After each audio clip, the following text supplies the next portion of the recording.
Baik, timbul satu persoalan. Dah Nabi ada berzikir gitu? Nabi ada berzikir hu ni, ada berzikir gitu? Hu ni ada Nabi berzikir gitu? Ni kita nak khabar ni. Hendaklah kita sedar bahawa sesuatu yang dikatakan hadis ini, itu kita pelik. Orang hok cakap ni mengaji hadis belaka, alim belaka buat hadis. Tapi mungkin wallahu alam lah. Cuma kita nak peringat sama-sama peringat aja bahawa sesuatu hadis itu sabit dengan kata-kata Nabi. Ni bila orang timbul ni zikir gini ni tak boleh buat. Tak ada, sebab apa? Nabi tak buat. Alasan Nabi tak buat, tak boleh buat. Buah ni tak boleh pakai. Tak boleh pakai buah ni. Sebab apa? Ni saya nak khabar. Alasan nak terima-terimalah, tak mau terima sudahlah. Tak ada apa-apa. Cuma saya menjelaskan. Wa ma'rifataka. Assalamualaikum warahmatullahi wabarakatuh. Alhamdulillah wa syukurulillah. Kita bersyukur kehadirat Allah Subhanahu wa ta'ala yang telah mencipta kita, memanjangkan umur kita dan mengurniakan kepada kita nikmat-nikmat yang sangat banyak zahir dan batin. Mudah-mudahan segala nikmat-nikmat yang dikurniakan itu sentiasalah dikurniakan kepada kita dan dijadikan kita termasuk dalam golongan orang-orang yang bersyukur. Mudah-mudahan dengan berkat syukur Allah Subhanahu wa ta'ala menjaga kita dan menambahkan lagi nikmat kurniaannya kepada kita semua. Kuliah Masjid Abidin pada malam ini insya-Allah akan meneruskan lagi huraian kalam hikmat Asy-Syaikh Ahmad Ibn Athaillah Al-Iskandari radhiyallahu anhu. Kalam hikmat yang ingin disambung huraiannya ialah masih lagi kalam hikmat yang ke-249. Tapi sebelum saya menyambung huraian kalam hikmat ini, atas permintaan beberapa pihak minta saya memberi sedikit komentar berkenaan dengan satu isu yang disebarluaskan dan berlaku pertembungan pemikiran, melecehkan dan macam-macam lagi lah, iaitu berkenaan dengan zikir yang diamalkan oleh setengah golongan dengan menyebut nama hu. Jadi macam mana perkara ini? Iaitu zikir yang diamalkan oleh sekelompok lah, menyebut kalimah hu ataupun huwa, dia maksudnya. Apakah perkara ini boleh dilakukan dan apa sandarannya? Dan bagaimana hal yang berkaitan ini, saya akan sedikit menjelaskan ini. Baik, pertama sekali saya nak beritahu bahawa zikir ini diamalkan oleh segolongan, oleh sebahagian dari kalangan orang-orang yang mengamalkan tarekat-tarekat sufi, tapi tidak semua. Tidak semua. Maksudnya dalam setengah pengamalan yang diamalkan di dalam tarekat-tarekat tasawuf ni, ada yang mengamalkan zikir itu dan ada yang tidak. Tidak semua. Okay. Itu satu perkara. Yang kedua, apa sebenarnya zikir ini? Zikir hu ni sebenarnya apa? Hu ni dalam bahasa Arab iaitu ganti nama daripada huwa. Kalau kita baca yang lengkap ni akan jadi huwa. Bila kita stop, kita ringkaskan, dia akan jadi hu. Seperti dalam ayat Al-Quran, la ilaha illahu, bila kita hentikan dia akan jadi hu. Kalau kita hidupkan dia, la ilaha illa huwa. Itu. Jadi zikir hu itu daripada perkataan huwa, iaitu ganti nama. Maksudnya apa? Dia.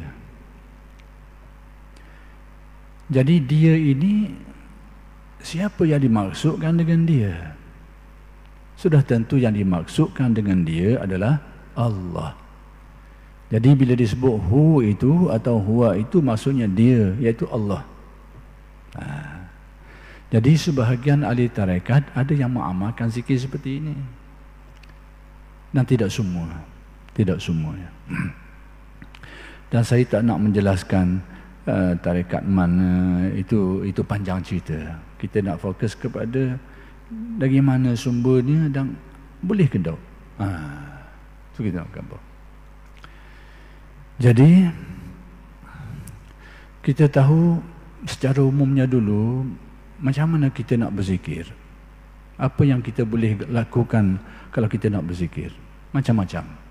Nabi ajarkan kita bermacam-macam perkara. Kalau kita nak bertahlil pun boleh. Dengan jalan tahlil, kita berzikir la ilaha illallah.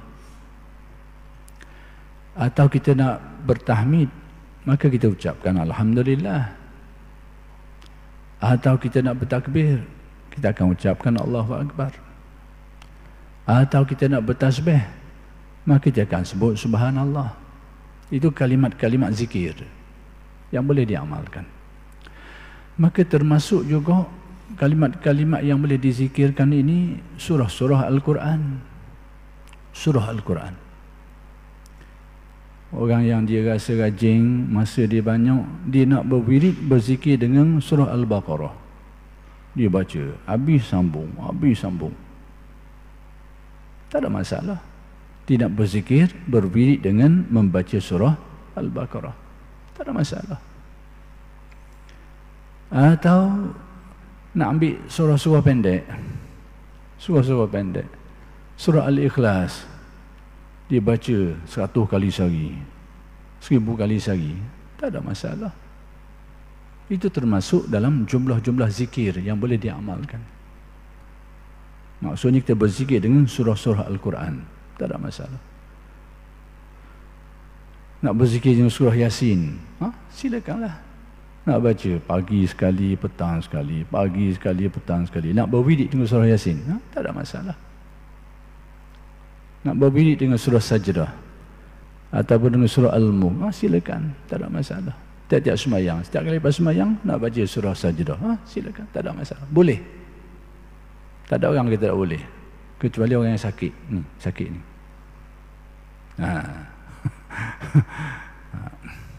Ataupun kita boleh berzikir juga dengan beberapa ayat Al-Quran. Tak ada masalah. Kita nak ambil satu ayat Al-Quran, sepotong ayat Al-Quran, mana-manalah, dan kita nak wiridkan dia. Contohnya Bismillahirrahmanirrahim. Kita nak wirid Bismillahirrahmanirrahim, Bismillahirrahmanirrahim. Sebagai satu ayat Al-Quran itu, nak wiridkan dia, nak zikirkan dia, tak ada masalah. Atau suatu ungkapan di antara ungkapan-ungkapan yang ada dalam Al-Quran. Kita nak ambil dalam sekian banyak ayat Al-Quran itu beberapa ungkapan yang jelas maknanya, yang boleh kita laksanakan, amalkan. Tak ada masalah. Contohnya la haula wala quwata illa billah. Itu satu ungkapan dalam Al-Quran. Jadi kita berzikir dengan la haula wala quwata illa billah, la haula wala quwata illa billah, tak ada masalah. Dan tak ada orang kata tak boleh, kecuali yang macam saya kata tadi lah, orang yang cara berfikir dia tu sakit. Kata tak boleh. Adapun dia ambil perkataan-perkataan lain, satu ungkapan dalam Al-Quran yang sesuai. Hasbunallah wa ni'mal wakil. Dia nak zikirkan kalimat itu, silakan, tak ada masalah. Hasbunallah wa ni'mal wakil, hasbunallah wa ni'mal wakil. Dia nak zikirkan. Itu satu ungkapan di antara ungkapan Al-Quran, tidak salah, asalkan maknanya jelas. Tapi janganlah ambil kalimah la ilaha illa ana. Dalam Al-Quran ada perkataan tu. La ilaha illa ana fa'budni wa aqimis salata li zikri. Nak ambil kalimah tu. La ilaha illa ana, la ilaha illa ana. Maksudnya tidak ada Tuhan melainkan aku. Beratlah. Beratlah gitu. Jadi nak beritahunya kita nak berzikir dengan surah Al-Quran boleh, atau surah panjang ke surah pendek ke. Apa nak berzikir dengan ayat-ayat Al-Quran yang jelas maknanya, yang boleh kita zikirkan, atau beberapa kalimat ungkapan Al-Quran nak dizikirkan, tak ada masalah. Boleh. Tak ada orang larang. Dan tidak ada larangan. Kecuali yang sakit ni tadi, sakit gaya berfikir. Maka zikirhu ini adalah satu ungkapan di antara ungkapan Al-Quran. Huwallah. Qul huwallah. Huwallah. Jadi kita nak ambil huwallah. Kita nak zikirkan itu, tak ada masalah. Huwar Rahmanur Rahim. Kita nak zikir Huwar Rahmanur Rahim, Huwar Rahmanur Rahim. Boleh, tak ada masalah. Huwal Hayyul Qayyum, Huwal Hayyul Qayyum, Huwal Hayyul Qayyum. Kita nak zikirkan, tak ada masalah. Zikirlah. Tapi zikir hu ini adalah satu ungkapan di antara ungkapan-ungkapan Al-Quran. Huwallah, Huwal Hayyul Qayyum, Huwar Rahmanur Rahim, Huwal Haq.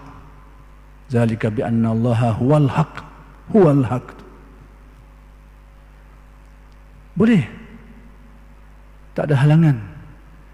Cuma ulama tasawuf dalam setengah tarekat, ungkapan-ungkapan ini dimahzufkan sebahagiannya, dikekalkan sebahagian, dikekalkan mubtada, dibuang khabarnya, ataupun dibuang, dia datangkan mausuf, dibuang sifatnya. Tak ada masalah. Contohnya huwallah, dialah Allah. Dalam bahasa Arab ini struktur bahasa Arab orang panggil mubtada khabar. Jadi dalam bahasa Arab kita nak buang khabar boleh, ataupun nak buang mubtada pun boleh. Tak ada masalah dalam Al-Quran. Jadi zikirhu itu ungkapan yang lengkapnya huwallah, ataupun huwar Rahmanur Rahim, ataupun huwal Hayyul Qayyum. Dialah Allah, dialah yang Maha Pemurah, Maha Penyayang. Dialah Huwal Hayyul Qayyum, dialah yang Maha hidup, yang Maha menguruskan alam semesta ini. Huwal Haq, dialah Tuhan yang sebenar-benarnya. Dia. Jadi ulama tasawuf sebahagian mereka itu mengambil yang muftada'nya itu huwa, ataupun direngkakan jadi hu. Tapi dari segi pengisiannya huwallah, huwar Rahmanur Rahim, huwal Haq, Huwal Hayyul Qayyum. Bermacam-macam maknanya itu. Lalu mereka mengekalkan hu itu sebagai kalimat asalnya itu yang ada makna dia itu, yang ada pengertiannya itu, tapi dibuang, dan tidak salah dari segi bahasa Arab. Nak kabarnya tidak salah dari segi bahasa Arab.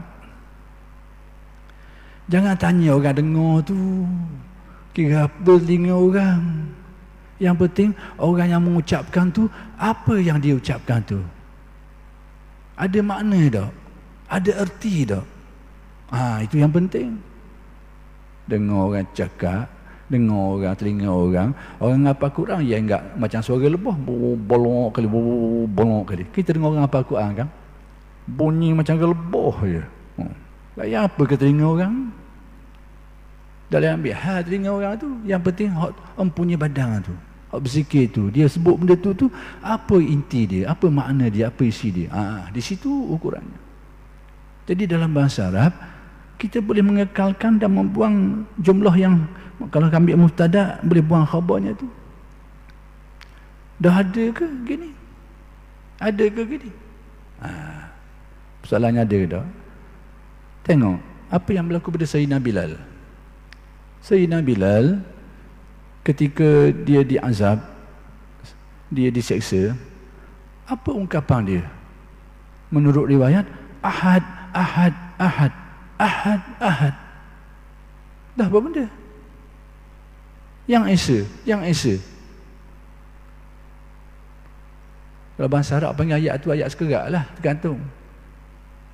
Asalnya Allahu Ahad, Allahu Ahad.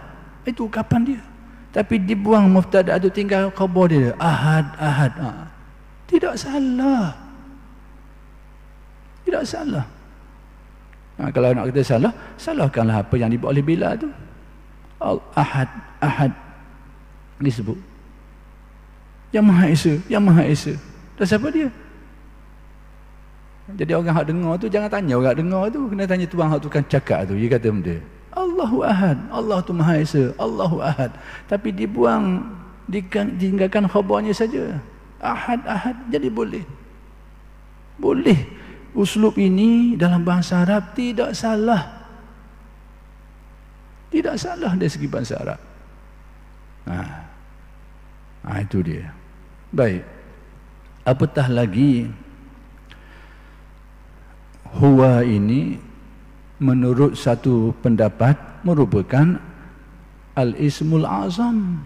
Lebih-lebih lagi, huwa itu sendiri menurut satu pendapat dia adalah al-ismul azam. Apa ismul azam? Iaitu nama Allah Subhanahu Wa Taala yang maha agung, yang paling agung sekali. Allah Ta'ala ni ada Al-Asma'ul Husna. Al-Asma'ul Husna. Berapa Al-Asma'ul Husna? Ada 99. Dah terhad kepada 99 saja? Tidak. Dalam hadis yang sebut Allah Ta'ala ada tis'atan wa tis'ina asman tadi itu, Allah Ta'ala ada 99 nama itu yang disebut dalam hadis itu, yang disebut dalam riwayat itu. Man ahsaha dakhalal jannah. Siapa yang menghitungnya, dia akan masuk syurga. Yakni dia orang yang menghayatinya, meyakininya, dan dia faham semua itu, menjadi pegangan dia, keyakinan dia, insya-Allah balasan syurga. Man ahsaha dakhalal jannah. Jadi yang 99 itu adalah yang disebut dalam hadis tu. Ada lagi asmaul, nama-nama Allah yang tidak disebut dalam hadis tu. Antaranya Al-Hannan, Al-Mannan, itu juga nama Allah. Tapi nama-nama ni tidak ada dalam senarai 99 tu, tak ada dalam senarai tu. Tapi juga termasuk nama-nama Allah. Maka antara yang berkait adalah disebut sebagai Al-Ismul A'zam, nama yang teragung. Jadi nama yang teragung ini menurut riwayat ada berbagai-bagai riwayat. Ada riwayat menyebut Ismul A'zam ini ada pada 2 ayat, iaitu Allahu la ilaha illa wal hayyul qayyum. Ayat lagi iaitu Alif Lam Mim, ayat awal surah Al-Imran tu. Dalam satu ayat dalam surah Baqarah dan satu ayat dalam surah Al-Imran. Ada riwayat menyebut, dia kata Ismul Azam ada dalam 2 ayat ni. Ada riwayat lain menyebut cerita lain lagi, ada seseorang tu dia dalam sembahyang, dia baca satu doa, Nabi dengar, Nabi kata orang ini telah berdoa dengan menyebut nama Al-Ismul A'zam. Jadi nak kabarnya riwayat-riwayat hadis yang berkaitan dengan Ismul A'zam ini, apa itu Ismul A'zam? Nama Allah yang teragung. Nama yang teragung. Jadi berdasarkan riwayat-riwayat hadis, nama-nama Allah yang teragung ni, nama-nama dia hak teragung ni berdasarkan hadis berbagai-bagai. Ada hadis tu, beberapa hadis yang menyebut tentang Al-Ismul A'zam ni menunjukkan makna yang berbeza-beza. Jadi ulama khilaf tentang perkara ni. Sebab apa? Sebab hadis berbeza-beza. Jadi Al-Imam Ibn Hajar Al-Asqalani dalam Fathul Bari, dia telah mengulas perkara ni, ikhtilaf ulama ni tentang Al-Ismul A'zam ni. Jadi Ibn Hajar dalam kitabnya Fathul Bari itu, dia telah menjelaskan perkara ni, dan disebut, dia kata pendapat-pendapat ulama tentang Ismul A'zam ni ada 14, dia kata. Ada 14 pendapat. Dan setiap pendapat itu dia ada hujah dia sendiri, dia ada dalil dan sudut pandang dia sendiri. Itu dihuraikan oleh Al-Imam Ibn Hajar di dalam Al-Asqalani, bukan Haytami, Ibn Hajar Al-Asqalani dalam Fathul Bari. Dia jelas. Jadi dia kata Kesimpulan dia kata, dia telah menghuraikan pendapat-pendapat ulama dan menentukan mana Ismul Azam ni. Dia kata ada 14 pendapat dia kata. Maka disebut pertama sekali huwa tadi adalah merupakan Ismul Azam. Yang kedua Allah itu sendiri adalah Ismul Azam. Dan adalah lagi beberapa 14 pendapat. Cuma nak beritahunya, salah satu di antara pendapat ulama berkaitan dengan Ismul Azam adalah kalimah tadi tu, huwa tadi tu. Itu adalah merupakan Ismul Azam yang Nabi kata, sesiapa yang berdoa dengannya ajabah, Allah Ta'ala akan perkenalkan. Siapa yang minta, Allah Ta'ala akan Allah Ta'ala akan berikan. Kalau dia berdoa kepada Allah, dia minta dengan Allah dengan Ismul Azam ni, dia akan dia akan ditunaikan, dia akan diberi. Jadi berdasarkan riwayat ini, apatah lagi kalimah itu berdasarkan pendapat tadi adalah merupakan salah satu di antara atas pendapat tu merupakan Al-Ismul Azam. Takkan salah pula kita sebut. Takkan jadi salah pula menyebut Ismul Azam berdasarkan pendapat tadi. Jadi kalau kita tak mahu terima pun, tak setuju pun, tak payah terimalah. Ulama pun tak paksa kita tak terima. Cuma orang yang mengamalkannya, mereka berpandukan kepada keterangan-keterangan ini, dalil-dalil. Bagi orang yang tidak sependapat, tak mahu terima pendapat ni, loh lah, tak ada masalah apa-apa. Baik, timbul satu persoalan, dah Nabi ada berzikir gitu? Nabi ada berzikir ni, ada berzikir gitu? Ni ada Nabi berzikir gitu? Ini kita nak khabar ni. Hendaklah kita sedar bahawa sesuatu yang dikatakan hadis ini, itu kita pelik. Orang yang cakap ni mengaji hadis belaka, alim belaka bab hadis. Tapi mungkin Allahu alam lah. Cuma kita nak peringat sama-sama peringat aja bahawa sesuatu hadis itu sabit dengan kata-kata Nabi. Ni bila orang timbul ni zikir gini ni tak boleh buat. Tak ada, sebab apa? Nabi tak buat. Alasan Nabi tak buat, tak boleh buat. Buah ni tak boleh pakai. Tak boleh pakai buah ni. Sebab apa? Ni saya nak khabar. Alasan nak terimalah, tak mau terima sudahlah. Tak ada apa-apa. Cuma saya menjelaskan. Kenyataan bahawa Nabi tak buat, tak boleh buat, itu kenyataan tak boleh pakai. Baik, apa alasan? Orang yang mengaji hadis tahu belaka. Bila sebut hadis tu, iaitu apa yang dinisbahkan kepada Nabi, iaitu kata-kata Nabi, kalam Nabi, kata-kata Nabi. Kemudian perbuatan Nabi, apa yang Nabi buat, apa yang Nabi ucapkan, apa yang Nabi buat, Nabi amalkan. Dan juga takrir ni perakuan Nabi. Jadi kita tengok perbuatan Nabi itu adalah sebahagian saja daripada hadis. Sebahagian daripada hadis. Kalam Nabi, keterangan Nabi, perkhabaran Nabi, itu juga sebahagian daripada hadis. Jadi kalau kita nak ambil buat perkiraan, Nabi tak buat, tak boleh buat. Hak Nabi buat je boleh buat, ni berat. Ni cara mikir speak, cara mikir hak speak, ia speak diri dia sendiri. Kerana hadis itu kadang-kadang ada benda yang Nabi tak buat, tetapi Nabi suruh, Nabi beri kebenaran, Nabi perakukan, tapi Nabi tak buat. Ini saya Nabi contoh benda-benda yang Nabi tak buat, tapi Nabi suruh, Nabi galakkan, Nabi memberi kebenaran dan sebagainya. Sebab tu hendaklah kita tahu, tidak semua yang Nabi buat tu kita boleh buat, tak semua. Dan tidak semua yang Nabi tak buat tu tak boleh buat. Baik, tidak semua yang Nabi buat kita boleh buat. Sebab apa? Ada benda-benda yang menjadi khususiah bagi Nabi. Nabi bini 9, dah kita nak ikut juga. Tapi orang yang kata sini nak pakai tu. Jadi kata apa ni? Cari jalan nak suruh boleh. Nabi buat kata 11 atau 9 lagi lah. Nabi tidur tak batal wudu. Dah kita nak makan kat bawah tu. Cuba tak tidur khokang bangun gitu je. Jangan ambil semayang lah. Nak buat kat gitu. Sebab tu tidak semua benda yang Nabi buat boleh kita buat, tidak semua. Maksud ada benda-benda. Jadi saya nak kabarnya kaedah Nabi tak buat tak boleh. Nabi buat je boleh. Itu tak boleh pakai kaedah tu. Tak boleh pakai. Baik. Saya ambil contoh lagi. Contoh yang disangkakan orang. Nabi buat tak tadi? Tak buat, tak boleh buat. Ni. Nak khabar bahawa pemikiran ni pemikiran tak boleh pakai. Ni minta maaf lah saya khabar tu sekarang. Ini gaya berfikir Salafi Wahabi. Khabar tu kan lalulah senang. Ini kita kiyah-kiyah kau sekarang tak apalah saya sekala. Khabar tu kan. Ini otaknya Salafi Wahabi, gaya mikir dia. Dah nak kata kau ni gaya mikir dia pesannya gitu dah. Kata apa?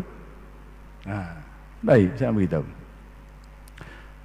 Sekarang ni pernah tak kita dengar ada riwayat Nabi lepas semayang, sudah semayang, Nabi baca subhanallah 33 kali, alhamdulillah 33 kali, Allahu Akbar 33 kali. Ada tak sahabat dengar itu? Tak ada dalam riwayat. Tak ada. Maksudnya Nabi tak buat. Maksudnya Nabi tak buat. Sama ada Nabi sama tidak dibuat oleh Nabi atau Nabi tak buat depan orang. Yang jelasnya tak ada riwayat beritahu Nabi lepas semayang Nabi baca subhanallah 33 kali, alhamdulillah 33 kali, Allahu Akbar 33 kali. Tetapi galakkan mengamalkan itu ada dalam hadis Nabi. Galakkan dia tu. Sehingga Nabi kata siapa yang baca subhanallah 33 kali, alhamdulillah 33 kali, Allahu Akbar 33 kali ditambah disempurnakan dengan satu bacaan tu, maka akan diampunkan dosanya itu walaupun seperti buih-buih di lautan. Jadi ada benda Nabi tak buat atau Nabi tak buat depan orang tapi Nabi galakkan. Ada tak dengar Nabi lepas semayang, sahabat meriwayatkan lepas semayang Nabi baca ayat kursi. Lepas semayang sudah Assalamualaikum, Nabi baca ayat kursi. Tak ada dengar riwayat. Tetapi hadis-hadis yang berkait dengan galakan membaca ayat kursi lepas semayang ni ada sumber dia tu. Ada sumber dia. Sekalipun Nabi tak buat, tapi Nabi memberi galakan. Bila sebut galakan, suruh hanglah tu. Cuma tak wajib. Contoh. Contoh lain. Tapi contoh lain lagi. Contoh benda tu Nabi tak buat, tapi tidak dilarang. Baik. Sekarang dalam ayat Al-Quran, apa tak Allah Ta'ala suruh kita? Qul ud'ullaha awid'ur rahman ayyamma tad'u falahul asma'ul husna. Serulah nama Allah, serulah nama Ar-Rahman. Mana-mana nama yang kamu suruh itu, maka Allah Ta'ala itu ada nama-nama yang baik. Maksudnya kita disuruh menyeru nama Allah, berdoa kepada Allah, menyeru nama dia menggunakan Al-Asma'ul Husna. Baik, sekarang saya nak tanya secara orang ramai, cara mula. Pernah tak kita dengar Nabi menyeru, berzikir, berwirid menggunakan perkataan Al-Haq? Di antara Asma'ul Husna itu adalah perkataan Al-Haq. Ada tak riwayat? Pernah tak dengar sahabat meriwayatkan ataupun ada orang dengar Nabi berwirid ya haq, ya haq, ataupun dibuang kalimah ya tu tinggal haq, haq, haq. Pernah dengar tak gitu? Tak ada pernah orang dengar. Dah boleh tak? Boleh tak? Sedangkan ayat tu suruh qulid'ullaha awid'u Ar-Rahman. Serulah nama Allah, serulah nama Rahman, ayyamma tad'u, mana-mana saja yang kau seru, falahul asma'ul husna. Allah Ta'ala tu ada nama al-asma' al-husna. Jadi berdasarkan ayat ni tak salah kita sebut ya haq, ya haq, ataupun kita buang kalimah nida tu. Bahasa Arab boleh. Asalnya ya Allah, ya Allah. Nak buang kalimah nida tu, tinggal Allah, Allah saja boleh dalam bahasa Arab. Kalau mengaji bahasa Arab, kecuali mengaji bahasa Urdu. Itulah ngaji bahasa Urdu tak ada lah. Dalam bahasa Arab boleh. Jadi persoalan kita ambil salah satu daripada Asmaul Husna tu, Al-Haq. Lalu kita berzikir dengan dia. Ya Haq, Ya Haq, ataupun Haq, Haq. Itu sebahagian daripada Asmaul Husna. Ayat tadi suruh. Ayyamma tad'u tu, mana-mana yang kamu seru, yang berpanggil, yang menseru Allah Ta'ala, maka Allah Ta'ala falahul asma'ul husna. Dia ada nama-nama yang baik. Jadi berdasarkan ayat itu boleh kita kata Al-Haq. Tapi nak tanya saya, ada tak kita dengar Nabi baca gitu? Pernah ke sahabat riwayat Nabi petang ke pagi ke Nabi dengar Haq, Haq, Haq, ataupun Ya Haq, Ya Haq, Ya Haq. Maksudnya, wahai Tuhan yang sebenar-benar Tuhan, tunjukkanlah aku kebenaran. Wahai Tuhan yang sebenar-benar Tuhan, berikanlah aku pedoman jalan yang lurus, dan sebagainya. Tunjukkanlah aku kebenaran dan sebagainya. Itu maksud Ya Haq tadi tu. Atau mana-mana lain yang berkaitan. Jadi memang tak pernah dengar. Dah boleh dah. Nak kata tak boleh ke mana? Perintah Allah Ta'ala tadi, kebenaran. Serulah nama Allah. Dan mana-mana nama yang aku seru, itu Allah Ta'ala nama yang baik. Kita ambil contoh lain segi. Antara nama Al-Asma'ul Husna, Al-Hadi. Al-Hadi. Al-Hadi. Al-Hadi ni. Jadi kalau kita nak sebut nama dia, kita boleh kena sebut Ya Hadi, Ya Hadi. Ataupun kita boleh buang huruf ni tak tinggal Hadi, Hadi, Hadi saja. Pernah tak kita dengar Nabi buat gitu? Ada tak riwayat Nabi duduk wirid dalam jalan ke baca ni? Pas semayang ke, pagi petang ke, Hadi, Hadi, Hadi. Ada? Ataupun Ya Hadi? Tak ada dengar. Dah boleh tak? Apa tak bolehnya? Ayat Quran khabar tadi tu. Nak khabarnya bahawa apa yang Nabi dah buat, tidak semestinya tak boleh. Tak semestinya tak boleh. Kerana ayat tadi. Jadi pemikiran ada sekelompok kita ni, Nabi tak buat, tak boleh. Ni dah boleh pakai buah tu otak speak tu. Memahami perkara.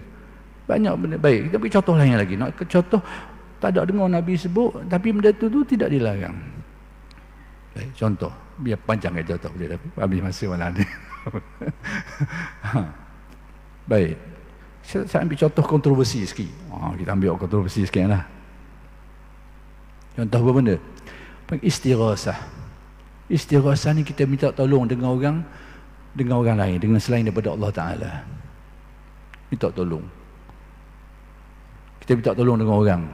Kalau depan mata, orang ada soal. Orang tak ada depan mata ni. Ya Rasulullah contohnya. Rasulullah duduk Mekah tu.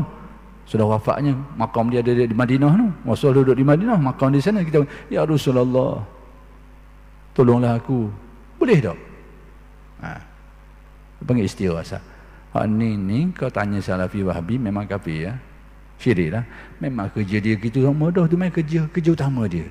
Mensyirikkan orang Islam, mengkafirkan orang Islam, membidahkan Islam. Memang kerja utama dia tu. Tanya dia, memang syirik lalu lah. Nak kabarnya. Baik. Persoalan sekarang, nak bagi contoh. Tak apa, tu selingang dah. Memang, minta maaf lah saya kabar.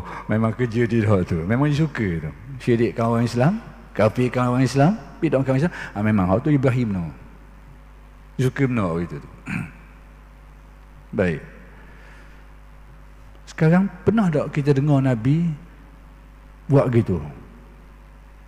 Wahai hamba-hamba Allah, tolong aku. Tolong kami. Nabi pergi masuk dalam duduk padang pasir ke? A'inu ibadallah. Wahai hamba-hamba Allah, tolong aku. A'inuna ibadallah. Wahai hamba-hamba Allah, tolong aku. Pernah dah kita dengar Nabi buat gitu? Nabi amal sendiri? Tak pernah dengar. Kita tak dengar. Dah persoalan sekarang, boleh tak nak buat? Masalah sekarang, Nabi ada ajar kepada sahabat. Nabi ada ajar kepada sahabat. Nabi kata, Nabi menjelaskan hadisnya pelbagai turuk. Darul Ifta di Mesir tadi memfatwakan hadis ni dengan pelbagai turuknya tu, pelbagai sanak dia tu bertaraf hasan hadis ni. Ada setengah yang dhaif, tapi banyak turuk, banyak cabang, banyak sumber periwayatan. Capo-capo mereka menilai taraf hadisnya hasan. Tak apalah. Kalau khabar dhaif, Gang-gang ni nak membakar lalu. Tak apalah, kita ambil ni. Hadisnya pelbagai ada pada kalimat-kalimat ada kelainan, tapi saya ambil secara umum secara Nabi khabar bila pertama sekali Nabi cerita tentang ada sekumpulan malaikat yang kerja duk catat daun-daun hak luruh ni. Lalu Nabi kata, apabila seseorang kamu itu dalam pelbagai uslub lah ni, saya ambil makna yang keseluruhan tadi, sekiranya seseorang kamu dia ada hajat. Kalimat yang dipakai Nabi itu berbeza-beza dalam pelbagai riwayat tadi tu. Sekiranya seorang kamu tu ada hajat dan dia berada pada tempat yang tak ada orang. Ada satu riwayat menyebut dia berada pada tempat falah ni tanah kosong tak ada orang. Dia ada hajat dan dia duduk tempat yang tak ada orang. Dia ada keperluan. Dia kesusahan masa tu, dia ada keperluan masa tu, dan dia berada tempat tak ada orang. Ataupun di tanah lapang. Apa yang Nabi ajar? Fal yunadi, hendaklah dia berseru. A'inu ibadallah. Wahai hamba-hamba Allah, tak ada orang. Tapi Nabi ajar berseru, wahai hamba-hamba Allah, tolong. Sedangkan dalam riwayat kita tak dengar Nabi buat gini. Tapi Nabi ada ajar kepada sahabat. Maksudnya boleh buat. A'inu ibadallah. Ada riwayat yang lain menyebut ibadallah a'inuna ataupun arisuna, kalimat yang berbagai-bagai. Wahai hamba-hamba Allah, tolong kami.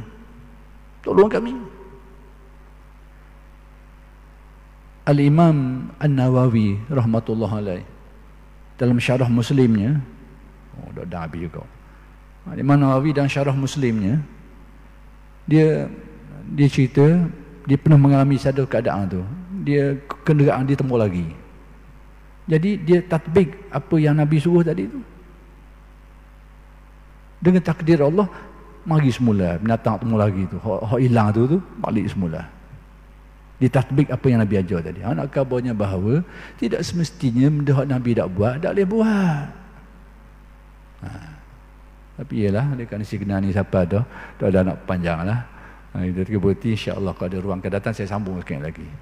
Sekadar itu saja dulu. Aku qauli hadza wa astaghfirullahal azim li wa lakum. Assalamualaikum warahmatullahi wabarakatuh.